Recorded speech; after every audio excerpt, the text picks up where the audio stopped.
Anna here, and today we are going to take out our sandwiches, put them in a bag, we are going to put on our hats, get our fishing rods, because we are going on a fishing trip adventure with Dice Fishing Roll and Catch. In this game, we are going to try to catch as many fish as possible, but we have to make sure that we are faster than all of the other fishermen.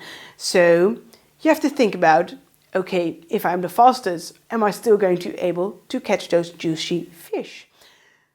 I am first going to show you how you're going to do that and be victorious at the end of the day and get the catch of the day.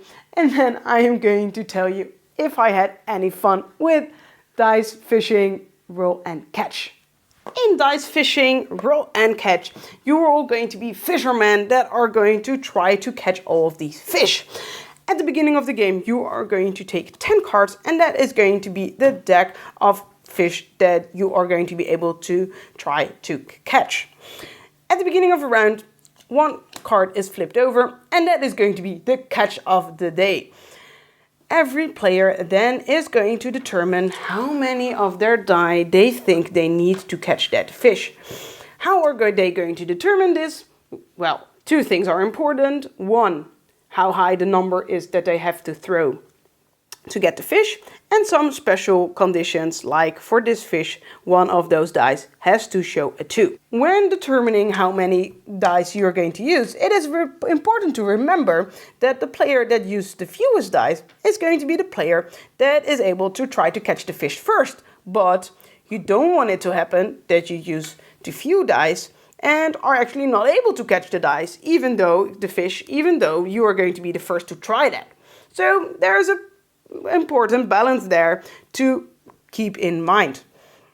So as soon as everyone picked which dice they want to use, they're going to show that, and the player, like I said, that wants to try it with the least amount of dice is going to be the player that is going to go first. So I'm going to throw my dice, and as you can see, oh, what a shame, I did get the 8, but I did not throw 2, so this card is going to, or this fish is going to pass me by, and the next player that then has the least amount of die is going to be the next player that is able to try to catch the fish. So let's say he is going to do this. Ha ha ha ha! This player also did not throw 2. Let's see if this player is able to do it. Yes! He threw 1, 2, so that is enough, and he or she is going to get the fish. You are going to be putting that fish down, and at the end of the game, the amount of rods that you see here is going to be how many points that fish is going to score for you. The game is going to continue like that with showing a new fish and you determining how many dice you think you need to catch that fish. And the game is going to end as soon as all of the cards have been given to all of the players, so all of the fish have been caught, and then you're going to check how many points you have, and the player with the most points wins the game. There are some special dice like these, the D10 and the D20, which helps you a little bit with achieving to catching those fish. These can be used just as their number, so with a card like this where you have to get 15, that is pretty good to actually get there. Or you can use them as a special power. And you have to announce that at the beginning before you're going to throw for what you're going to use it for. And the special power is that you're going to be able to reroll. If you throw an even number with your D10 or D20, you are going to be able to do 2 rerolls with the other dice. Or if you roll an odd number, you're only going to have 1 reroll. This is going to be of use like with a card like this, where you have to get 3 specific kind of dice, and then you really want to make sure that you get those, so then it's a pretty good moment to actually use it for those. If you use your special dice, so your D10 and D20, you're not going to be able to use it for the next round, so you're going to, if you've used them, you're going to be putting them in front of your little thingy, and as soon as you have that round is over, you're going to be able to use it again. In the game, there are also some variants. You have some extra freshwater fish that you can use that have some different rules, like this one where you can only use prime numbers, this one where it all has to be even, and it also has some special powers to the game. Also, you can also play with the rule where you have another special power where you are going to be able to do a die +1 or -1 to get that number what you need to catch those juicy fish. So that is going to be how dice fishing roll and catch is going to work. So first of all, the artwork and the components and the theme.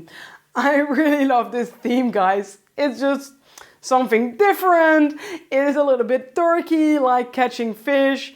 And I just really liked it. Also the artwork, yeah, it is a little bit brown, but I actually liked it that they just did a little bit more of the biology book feel and the more realistic fish. And yeah, I really liked it. I can imagine people that like a little bit more of a colorful approach, but I really enjoyed the more biology book approach that they did with the artwork.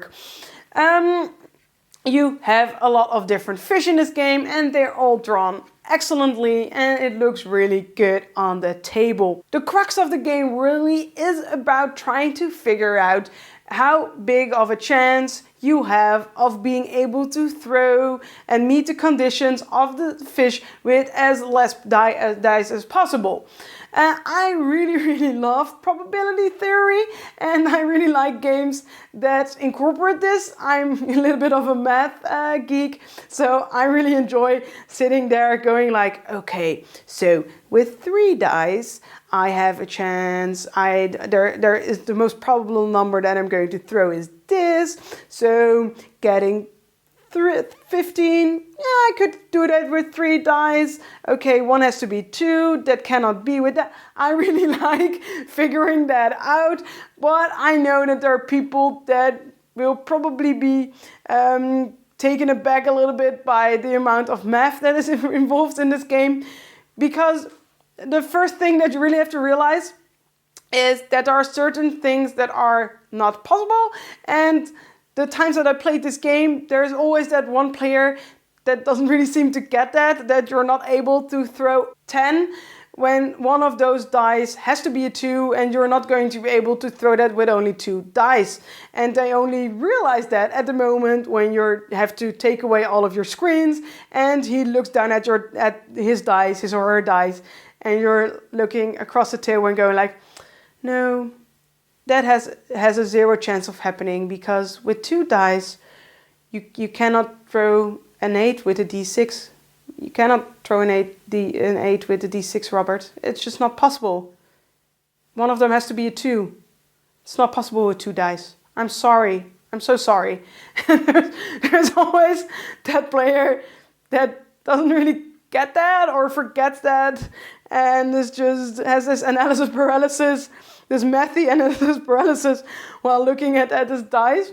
So for that player, this game is a huge pass. How the game works with those screens, I thought it was really exciting. I also felt like it did work thematically, because the player that is going to try to do it with the least amount of dice, he or she, there's probably a less chance that he or she is going to, of course, achieve the goal of catching the fish.